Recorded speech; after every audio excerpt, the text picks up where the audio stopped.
അതുപോലെ മുടി വെട്ടിയിട്ട് ഏതാണ്ട് 2 മാസത്തിൽ കൂടുതലായിട്ടോ. ആകെ മൊത്തം വളർന്ന് ചെവിയുടെ സൈഡിൽ കൂടെയൊക്കെ ആയിട്ടും ആളെ എന്ത് ചെയ്ത കരച്ചിൽ കാരണം കൊണ്ടുപോകുന്നില്ല കേട്ടാ. ഇവൻ എന്നെ വിളിച്ചാലും ഇവൻ മുടി വെട്ടണ്ടാന്ന് പറഞ്ഞ ഒച്ചപ്പാടും ബഹളമാണ്.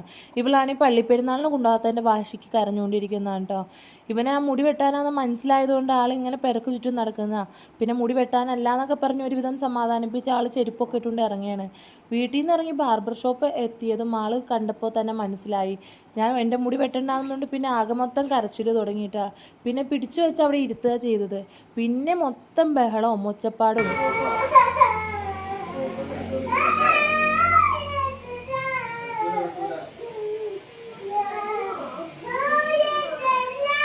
പിന്നെ വെട്ടി തുടങ്ങി കുറച്ച് കഴിഞ്ഞപ്പോഴേക്കും ആൾ ശാന്തനായിട്ടോ. ഒന്ന് പൊടിക്ക് അടങ്ങിയിട്ടൊക്കെ ഉണ്ട്. എന്നാലും സൈലൻ്റായിട്ടും കരയുന്നുണ്ട് കേട്ടോ. ഇത്രയും നീളത്തിലും മുടി വളർന്നിട്ട് അവന് യാതൊരുവിധ ബുദ്ധിമുട്ടും ഉണ്ടായില്ല. പക്ഷേ കണ്ടു നിൽക്കുന്ന എനിക്ക് വല്ലാത്ത ബുദ്ധിമുട്ടായിരുന്നു. ഇവൻ്റെ താളത്തിനൊത്ത് ഓരോ ദിവസവും ഇക്കാക്കായും ലേറ്റാക്കിക്കൊണ്ടിരുന്നു. അങ്ങനെ മുടിയെല്ലാം വെട്ടിക്കഴിഞ്ഞ് ആൾ സെറ്റായി ഇറങ്ങി വന്നിട്ടാ. പക്ഷേ ഫ്രണ്ട് വെട്ടിയത് കുറച്ചങ്ങാട് കയറിപ്പോയി. അവിടെ നിന്ന് ഇറങ്ങി നേരെ വീട്ടിലോട്ട് തന്നെയാണ് കേട്ടോ. വണ്ടി കയറി 2 മിനിറ്റ് കഴിഞ്ഞ് രണ്ടുപേരും നല്ല രീതിക്ക് ഉറക്കം തൂങ്ങാനായിട്ട് തുടങ്ങും. ഈ ഉറക്കം കാണുമ്പോൾ എനിക്ക് തോന്നും വീട്ടിൽ എന്തോരം ഞാൻ മല്ല് പിടിച്ചാലും ഉറങ്ങാത്ത മക്കളെ വണ്ടി കയറ്റി 2 കറക്കം കറക്കി കഴിഞ്ഞാൽ ഉറങ്ങി കിട്ടുമല്ലോ എന്നുള്ളത്. അപ്പോൾ വീഡിയോ ഇത്രയേ ഉള്ളൂ. ഇഷ്ടമായി കഴിഞ്ഞാൽ സബ്സ്ക്രൈബ് ചെയ്ത് സപ്പോർട്ട് ചെയ്യാം കേട്ടോ. ബൈ.